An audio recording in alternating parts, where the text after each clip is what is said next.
Good day, strategy gamers, and welcome back to episode 8 of our Let's Play series, War in the East 2, 1941 campaign as the Soviets. We're now in turn 4, which honestly still feels sometimes like we're still in turn 1 of this Let's Play, just given the chaos that is involved with this scenario of Operation Barbarossa. And in turn 4, we're going to be going over our air execution phase, and we're also going to be getting into, of course, some of the ground movements. Now, quite excitedly, we're actually going to be touching a little bit more on the air execution phase than we have in previous turns. So while we are still going to let the AI help us with the AI assist, we're going to set some of our own air directives and try to help manage the situation. And one of the big things that I want to do is try to get some air interdiction values pinned down on these German hexes to try to slow them down a little bit, right? To try to get a few planes flying above their heads, strafing them with machine guns, causing a convoy to stop, and for there to be a 1 hour delay of their movement, right? These types of things that will then detract from their ability to race towards their objectives. I also want to comment that overall, we won't go into a deep dive of the battles and such. We'll save that for some of the ground movement phase. But looking at the results that the Germans had, they pushed very far north from Peskov, way exceeding my expectations of how quickly they would make that push. And I think one of the reasons they were able to is we haven't really done enough management of the air war to be able to say, listen, let's try to slow them down a little. So that's probably been a miss in my strategy. The other thing is they got really close to Smolensk, and boy, they really pushed through in between Smolensk and Bryansk, which is really going to help them as they try to encircle Smolensk. This is going to put a lot of pressure on us. And in the south, they actually weren't too aggressive around Kiev. I was very surprised by this. What they actually did was they continued bypassing Kiev to an extent south of the Dnieper, just pushing on and on east with this spearhead, which we were not ready for. And then down here by Odessa, they actually did not manage to actually cut off Odessa completely here. I mean, it's very close. There's no more rail lines anymore, etc. But at the very least, it looks like we're going to be able to evacuate some of these troops that we had here coming out of Odessa, which is very good news. Now, all of that said, this might seem a little strange. I will state this again and again and again. This has by far been my most challenging War in the East 2 experience, but I've been loving every minute of it. It's just, it's been giving me plenty of sleepless nights wondering what tactic can I employ to try to save this, because it does. I will say this: we are not winning right now. At the current pace, we probably would lose at the end of this year, but I do think we made some decisions early on that probably we won't see the consequences of until later in the war. So, for example, we had far fewer encirclements of our troops than historically the Germans managed to achieve. The trade-off is we gave up more ground than at this point historically was conceded. So I'm kind of banking on, if we can now get this established front line, some of those men that we saved, will they ultimately then be the difference, allowing us to stop the German advance to Moscow, Leningrad, Rostov, etc., etc., etc. So that's the strategy. But what I was going to say is I'm feeling, strangely, a lot more comfortable, despite things like this push north of Peskov far further than I would have expected. Because when you really look at it, you can actually see that we're starting to get a bit of a front line established, right? Like we're actually sitting here, like take this example here in front of Smolensk. We're looking across the line and saying, yeah, I've got a defensive value of 14, you have 15. The neighboring hex have a defensive value of 10, you have 1. The neighboring hex have a defensive value of 1, right, just in a rifle division that's probably quite depleted. And they have a portion of a panzer division that has a offensive capability of 2. So I mean, it's just, you sit here and you go, wow, I have 4 back-to-back tiles across the front line from 4 back-to-back tiles for the German player. And right now in this turn, as it sits exactly today, it looks very static. Will that last? No. I will not fool myself into thinking that this will last for any extended period of time, but at the very least, it's starting to feel a little more controlled in that sense, right? So you look all around here, and we really do have some areas where we've established a front, and there were probably a few decisions where the German player had to say, yeah, I can't keep going. Take this as another example. This motorized division maybe could have made a couple more hexes, but this infantry unit was just, they weren't able to break through it, right? And they chose not to then, and they stopped there. So there's plenty of examples of that along our front lines, and that's what I'm a little encouraged by. The two area, no, probably three areas that I still have the most concern of is just this push north of Peskov towards Leningrad, right? I really worry about this. This is probably number one on my list.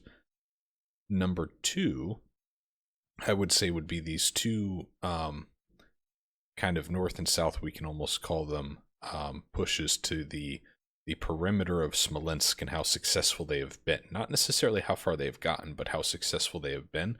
I would have hoped to have stopped them here a little sooner, and same thing here, I would have hoped to have stopped them a little sooner. Because I do fear that in 3 or 4 turns, this will result in them having not completely surrounded, but Smolensk, but have gotten pretty close, I think. So that's the number 2 worry I have. Number 3 worry that I have is down here in the south of Kiev. We did not put probably as many units in the defense of Kiev as the Soviets did historically, with the thought that that will enable us to better defend these towns and cities along the Dnieper, and to build a defensive line following kind of this river, right? They've got a bit of momentum here with this breakthrough, and when you look at the map, I don't have a lot of ways to slow this down. Now, the really good news is that it's not like they have a bunch of SS Deutschland Panzergrenadier divisions or Totenkopf SS Panzergrenadier divisions leading the charge with 50 combat value attacking strength. Right? It's not like we're facing off against that. We're facing off against portions of motorized divisions, right, that have really pushed themselves to their limit. I mean, we can even look at this and we can even say, heck, we might counterattack. We'll give that some thought, right? But if we wanted to, we could counterattack here and we would win. And when was the last time you heard me say anything related to that on this series? As a matter of fact, I think I commented in the previous episode of, we have not yet had a attacking action against the Germans in the Let's Play. Not one. So that kind of shows exactly how we have been in this very much kind of retreat and survive situation. All of that end of turn analysis and how things played out aside, let's jump in now to the air execution and air combat phase. So what I want to do is first just toggle the AI assist on, so then they can populate doctrines and movements and orders and all of these different things. So that's done. And now what I'm going to do is go through some of our air armies specifically and say, okay, here are things that I want you specifically to do. And the Leningrad Air Command is one of the first that we're going to look at. And I actually want to have them do a ground attack air directive. And we're going to do the ground attack probably here. Yeah, right here. And we're going to do an area of 3, I think. Yeah, we'll do 3. And the day schedule, all of that looks good. Interdict is the priority. So that's all looking good. And then we are just going to add all of the air operational groups to this endeavor. There we go. So we have 8 assigned. So this is also going to give them some, fighter cover as well. So we'll go ahead and do that. Go ahead and hit confirm, and then I'm going to actually remove the ground support air directive that they had. Right. So now the focus is just this ground attack. that we have right here. Okay. we're going to then take a look at the, oh, sorry, I have to minimize that, the Baltic Fleet Command. We're going to do something similar here with a ground attack. And here we're going to do it, I think in this hex probably. And we will have the area be 3 again. Same settings. It actually auto-assigned already air operational groups, it looks like, so that's fine. Confirm, and that's done. There we go. Let's now take a look at, where else do we want to go? The Arel Air Command, really we're just going to let you continue doing kind of air superiority there. Kharkov Air Command, I think you're going to be out of range to do any ground attack. Yeah, because all these outer circles here are going to be the level bombers that the Kharkov Air Command has. So we will leave them be. Southwestern Air Command is a different story though. So we're going to go here. And we're going to do ground attack. And the recon we will keep, but the ground support we're going to get rid of. And then for ground attack, I think I'm going to do it right here in this section south of Kiev. We'll actually probably end up doing 2. So we'll do 1 down south, and then we'll do 1 north here. But let's start with the one in the south. So let's kind of pick a central hex. And then we're going to do area of 3. And it's auto-assigning air operational groups, which is good. Go ahead and hit confirm. So it's going to have 147 mission aircraft and 325 escort aircraft. So that sounds good. Let's add another ground attack here. And let's have them go maybe to the north. Choose that hex and do this one. We might do smaller as 2. Oh, let's do 3. There we go. And we will confirm that as well. Okay.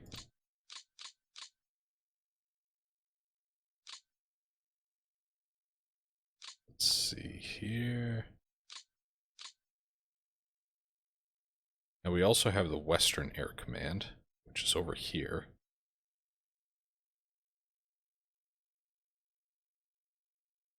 And I think we will have them do ground support if it's within range. We'll have them do that south here. So let's see. It's really not. Looks like there's 1 or 2 air operational groups that would touch the periphery of both north and south here. So let's do north then. So we'll do ground attack. Gotta come back south here.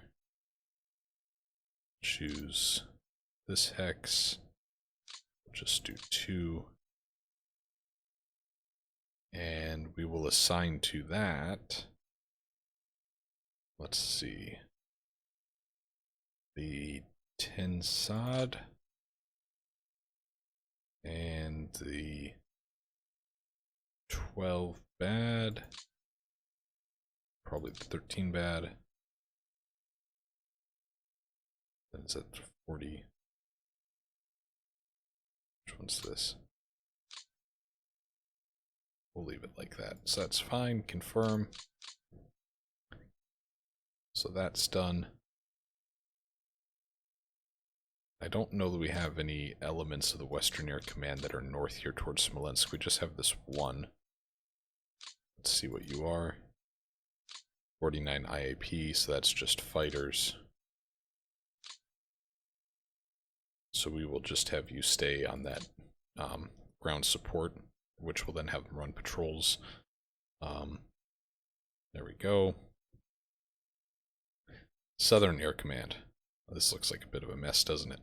Let's have them right here in kind of this pocket that they're pushing past Odessa with. Let's have them do some ground attack. So let's have it go right here, I think. Do range of 3. Okay. And which elements do we want to be part of this? We probably want 20th and 21st, the 65th. So let's go ahead and do that. 20th, 21st, and 65th. There we go.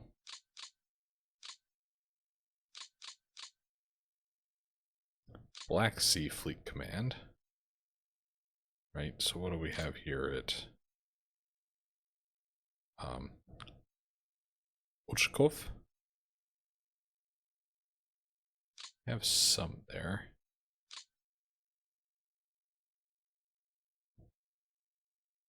Yes, let's give it a shot. Go here to ground attack. Let's see if they're going to be within range. Probably have them come here. 3 already auto assigned, so we can just confirm. There we go. So that deals with our manual intervention into the air war for the first time in the series here. So with that all said, we're now going to execute the air phase. And hopefully I didn't misassign anything there. It doesn't look like it because we have a lot of sorties running, right? So this is kind of reflective of what I would expect given just how many missions we had running there. We're currently at a little bit less than a 10% casualty of a loss to a sortie. And I'm certainly okay with that. A lot of them are operational. It's a lot more than I would expect that are currently operational. So there might be some weather impacts there that I didn't look at and I should have. So we'll see how that comes out. Now we're going to hit about 4,000 sorties. We'll probably end up with about 5,500 sorties. Just a guess. So we're on day 6 now. Day 6 might have been an off day, so day 7. There we go. So we're finishing out the week strong. Closing just shy of 6,000 sorties. 327 airframes lost. 270 of them are operational, which really is quite stunning. And then here we've got our air execution phase summary. I've got this expanded out to look at our ground attack. So we see that these were doing interdict missions and we can see the losses that they took, etc. But then we see what effect it had, right? So in hex 221-181, we've added an interdiction value to that hex of +1, +1, +1, right? So it looks like we did have some effect here. Miranavaka, oh boy, I have done very poorly with that one there at +3. 215 and 179 is at +2, etc. And we could keep going through expanding and seeing how all of those went. So very good news there. Collapse that, close out of that. And now we get right back into it with the ground phase. So one of the first things is let's just take a look at battles. And yeah, actually, so here you can see, right, all of the air interdiction missions and all of that flew, right? And here we had +1 added and lost 4 aircraft. Anyways, we're just going to go to look at ground battles. Let's take a look at what happened in Peskov here. So at first we were just scouted. They took a couple casualties. Scouted again. Scouted a third time. And then finally here comes the attack in the 4th attempt. And this is where we retreated and routed. They had 50,000 men to our 30,000. They lost 1,200. We lost 9,000. They lost 18 guns. I would say some really good news. Like I'm really excited about this. They lost 90 armored fighting vehicles. That is very impactful losses for the 8th Panzer Division. It really is. So that was a pretty big outcome there. And let's take a look at what those armor units were even. And we see that it's a lot of PZ-38s, Panzer 38s, Panzer 3s, Panzer 2s, Panzer 2s being just the lightest of the German arsenal in terms of light tanks. But then you see there's a fair amount of Panzer 4s, right? 17 Panzer 4s were lost. That's quite a few, right? especially when you consider how many they had in total. Right, so for a lot of these, it probably comes out to being that they're at about, I don't know, 40% strength of their Panzer IV complement right now. Or excuse me, 60%. I think I did that backwards. Whereas we lost a whole bunch of BT7s, T26, OT130s, which in another year, we won't even be making anymore. Right? We're going to switch entirely to T60s, T70s, and T34s come another year. So losing those in our arsenal right now, it's not going to have a big long-term consequence to us. Do we like losing 266 armored fighting vehicles? No. But I will trade those BT7s and T26s any day of the week for Panzer IVs, because I'll tell you this much.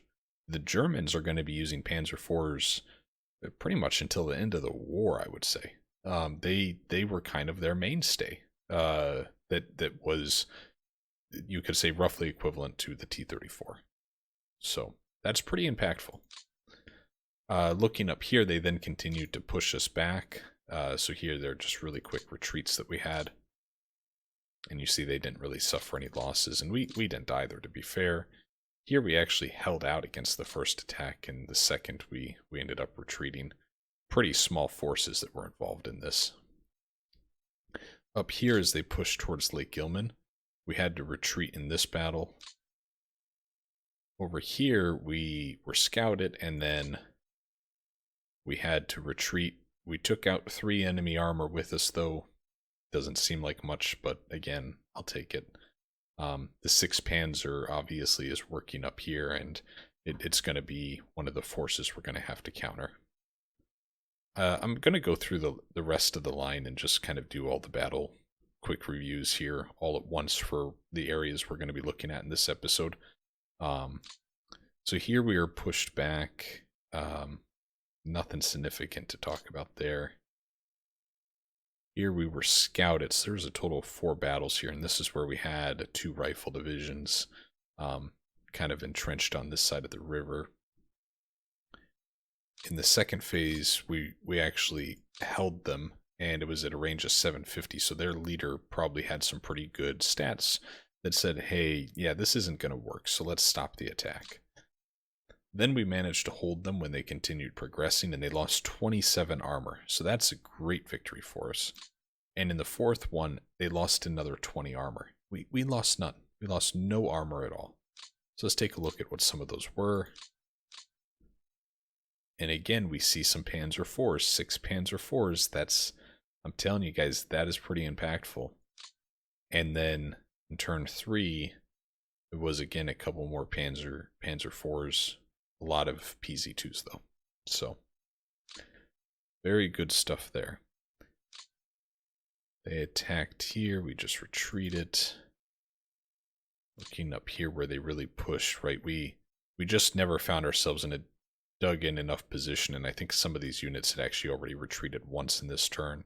And this is just all open ground, and this is what I was worried about. I think I spoke about it 2 episodes ago, of just when they broke through this line here, what was going to happen is this is all clear terrain. There's no woods, there's no swamp, there's no rivers.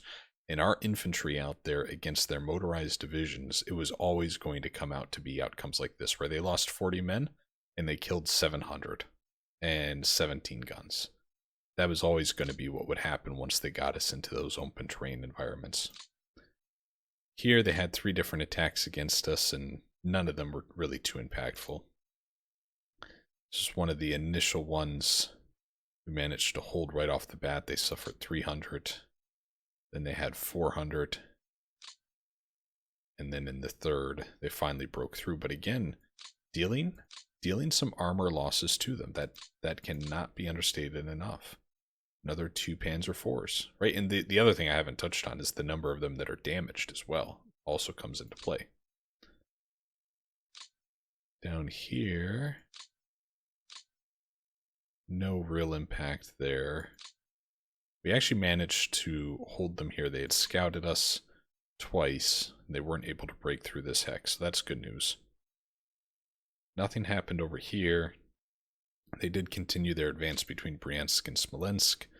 We managed to hold in this first battle, then we held again, and again, and then finally they were simply They beat against us too many times, lost 6,000 men, which is pretty significant, and 120 of the guns, whereas they suffered next to no losses. So that was not ideal for us.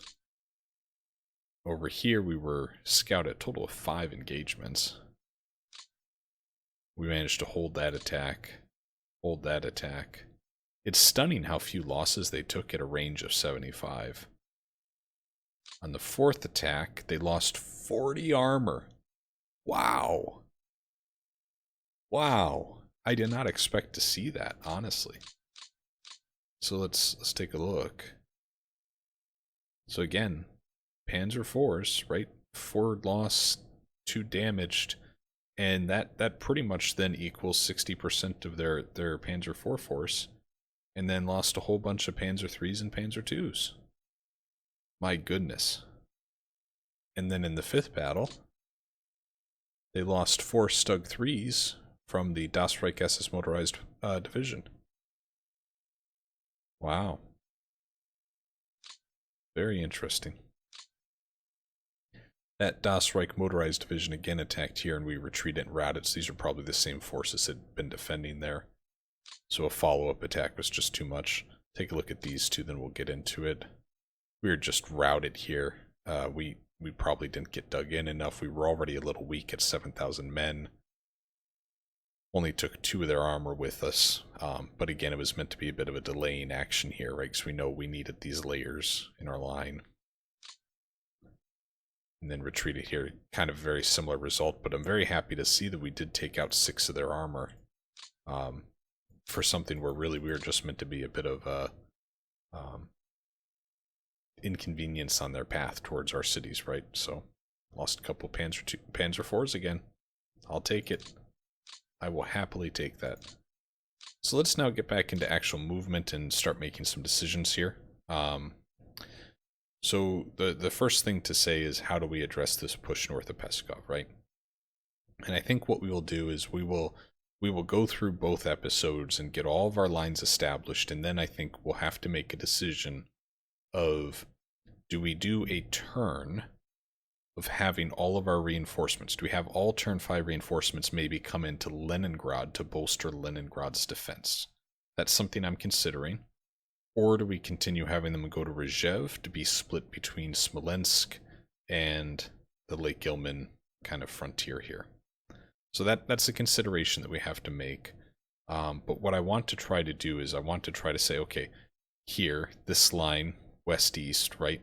This is going to kind of be the next front that we try to hold them at. And again, this kind of door-swinging motion, we're going to open it up where this side retreats all the way back to Leningrad. They retreat back to Leningrad, but some of these units that are closer to Lake Ilmen, they start retreating back here to this swampland that's between Lake Ilmen and Leningrad to kind of build the north-south front line, right? That's their objective. And it does not appear that they're going to be aggressively pushing up here near towards Tallinn. So we're probably going to take half the forces that we had deployed here and redeploy them here in this direction. So let's start just kind of left to right along the front. This rifle division's unready, and I just want to get them the heck out of Dodge. So we'll move them back. Similar story with this armor. Unfortunately, they'll probably get caught up by these units. And I'm guessing they're not going to make it. We have a couple of units that route it here. I just want to get them as far back as we can. And we'll probably have both of these join in the actual defense of Leningrad. Right, give them a chance to recoup a little bit and resupply. These 2 HQ units I'm going to move back here. And actually skip through the animation there. And then here we have some rifle divisions, right? So let's take these south. So like I'm going to take this 1st Naval Brigade up here. And then I'll take this Border Guard unit here, I think. Have you come down here. I want to bring you a little closer because you're a pretty strong rifle division, right? Have them be a little bit more in the center. You've all moved. You have not moved. You're only 6,000 men.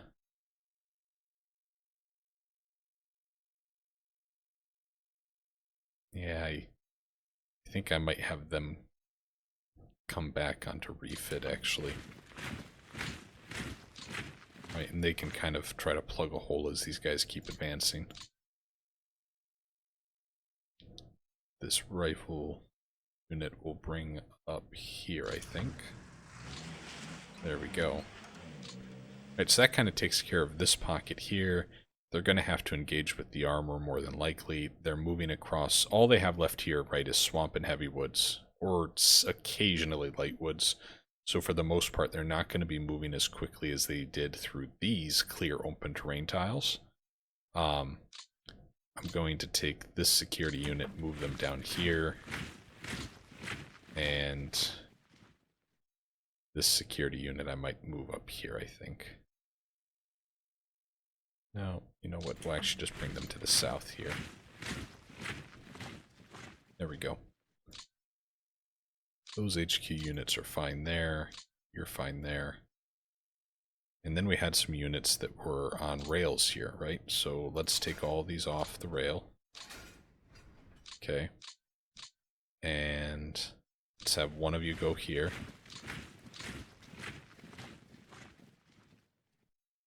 Let's take you off too. Want to have you come here.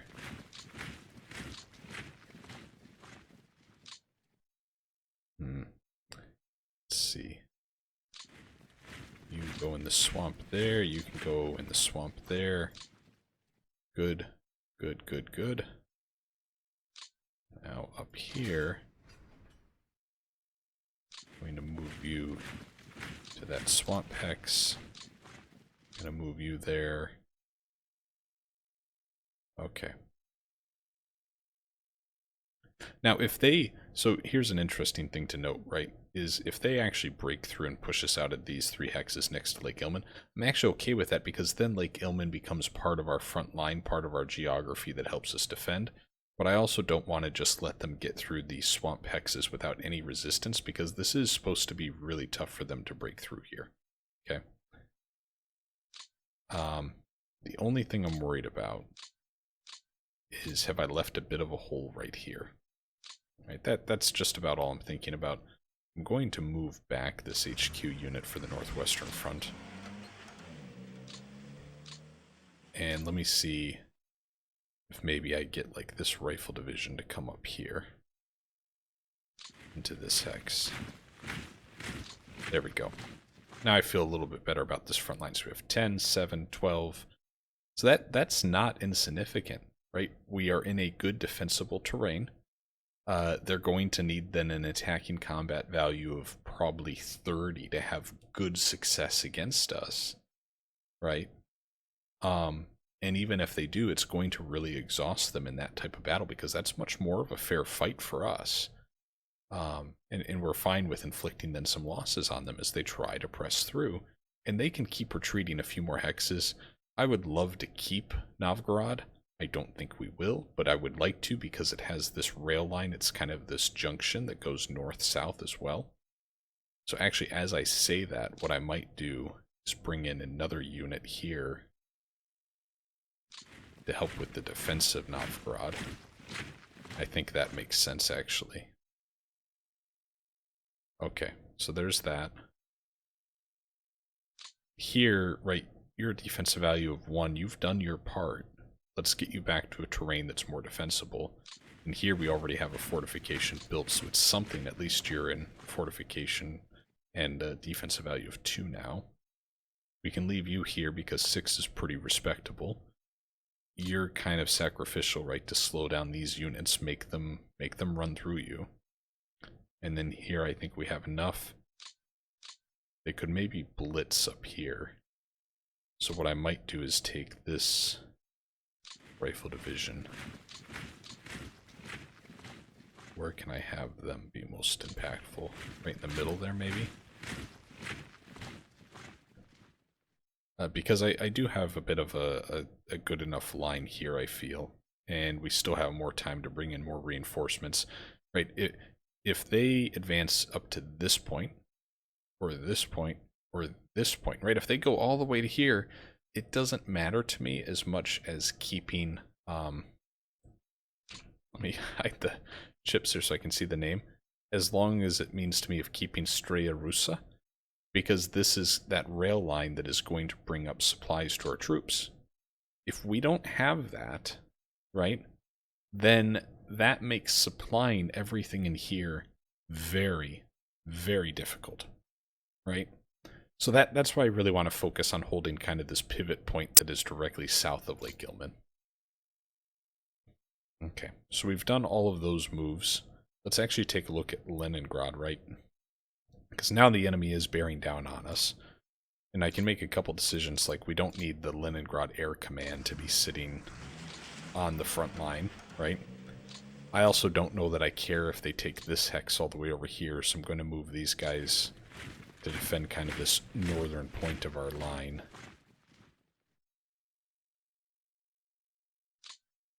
And actually,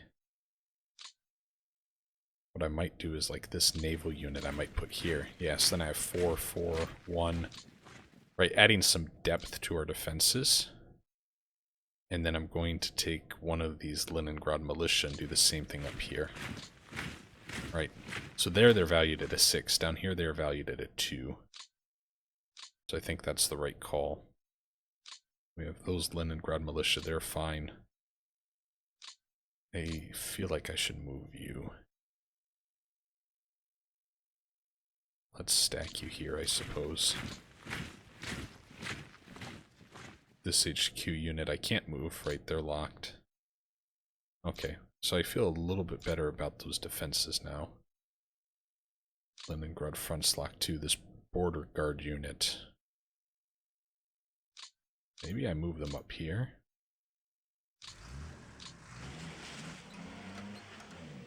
No, I think it'll be more important to have them down here in this pivot. There we go. You're on refit, that's good.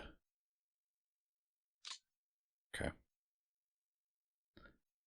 So this is going to kind of be our formation, right, for trying to defend all of this. I will probably add a unit here to this hex because this is a literal fortress, right, fortification level 5. It's like, think of like Maginot Line type of fortifications here because it's fortification level 5. So we'll probably take like one of the infantry divisions that we have down here or something and plop them right here. And hopefully by then we'll have this HQ unit unlocked and we can move it. And then we might also do the same thing in that hex.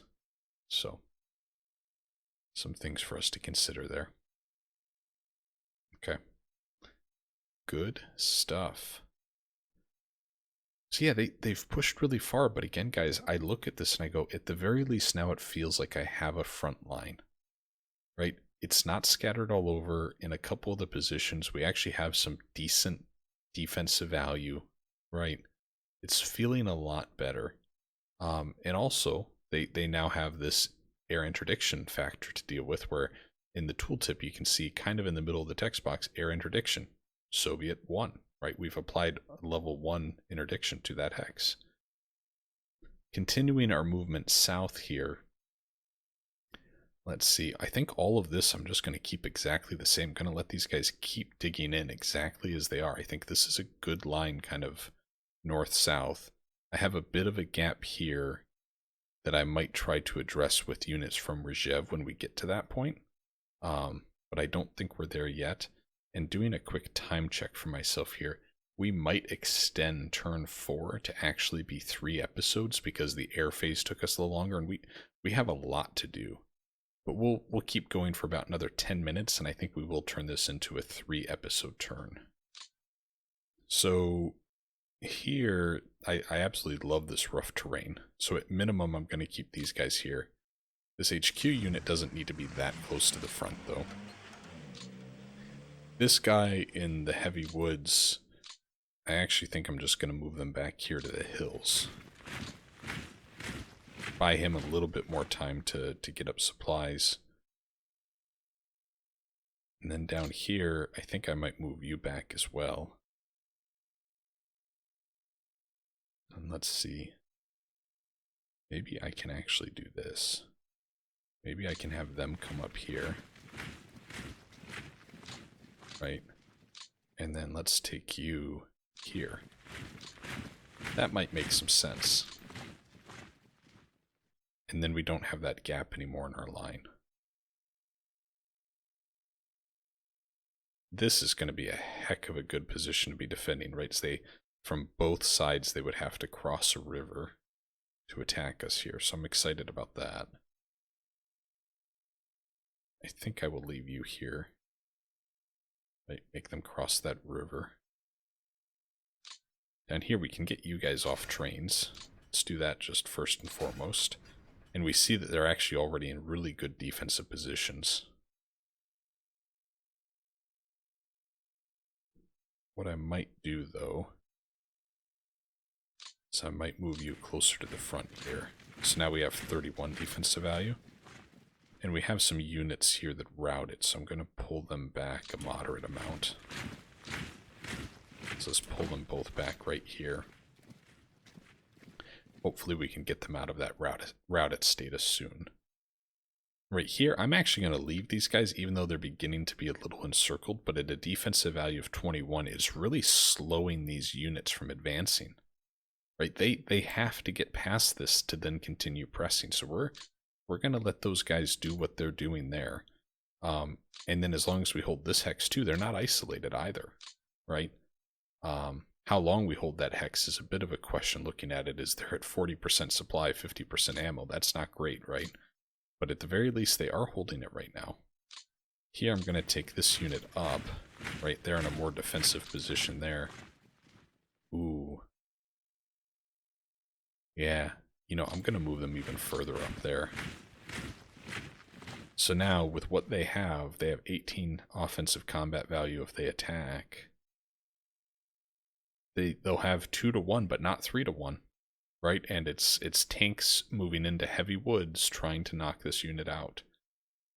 I love those odds, right? That's kind of my impression of that. I'll take that fight. That sounds good to me, right? Over here, I feel like these units we should start retreating, right? Because they're just, it's open terrain and we have defensive values of 1, and it feels like a waste to have them there. I'm going to bring you up there, move you back, and set you to a reserve status so that way you can help defend these 2 units. Here, we are in light woods. Let me move both of you back here. Let's bring you here. It's something, right? I think I will leave you guys right where you're at.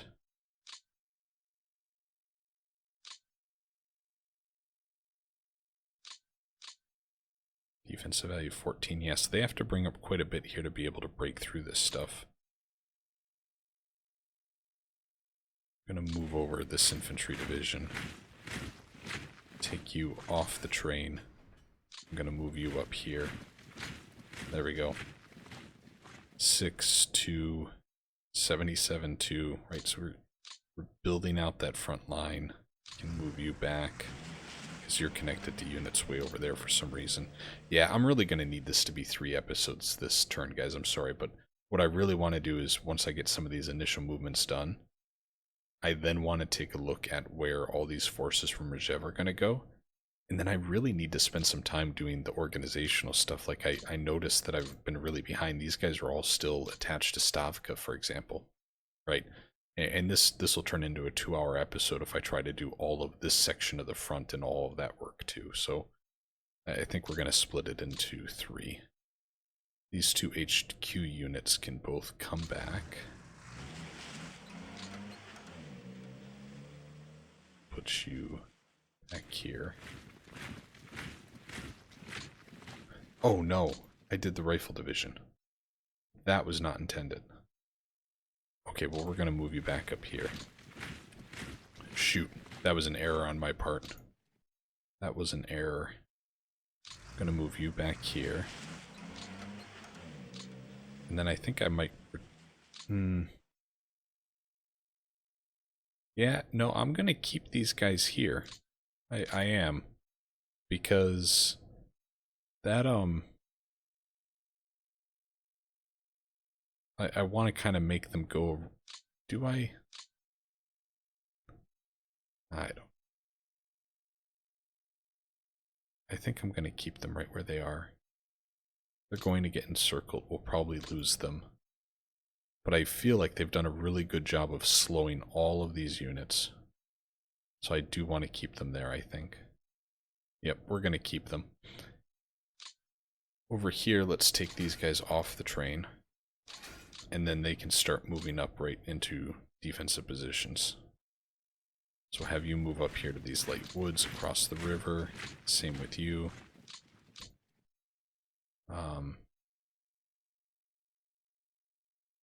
Let's see. I would like to get you down here quickly. Just bring you there for now. I'm gonna retreat some of these guys back a little.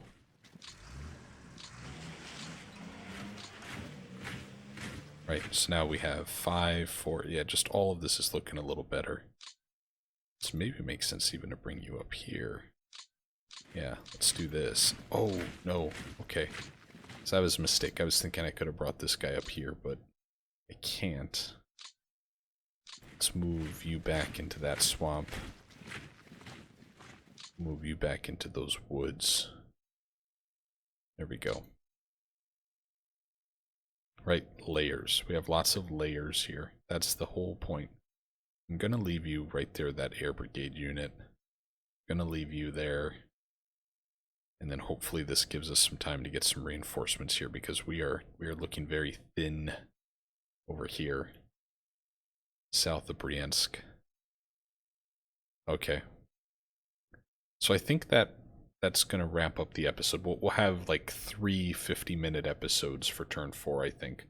So in the next episode, I'll deal with everything in the south half of the map, and I should be able to get through all of that.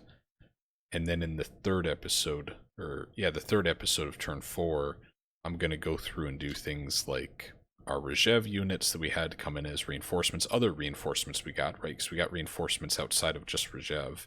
I'm going to look at what we need to bring in from the reserve theater box, and then do some organizational stuff, assigning of armies and what have you. So I think that's going to be the plan, guys.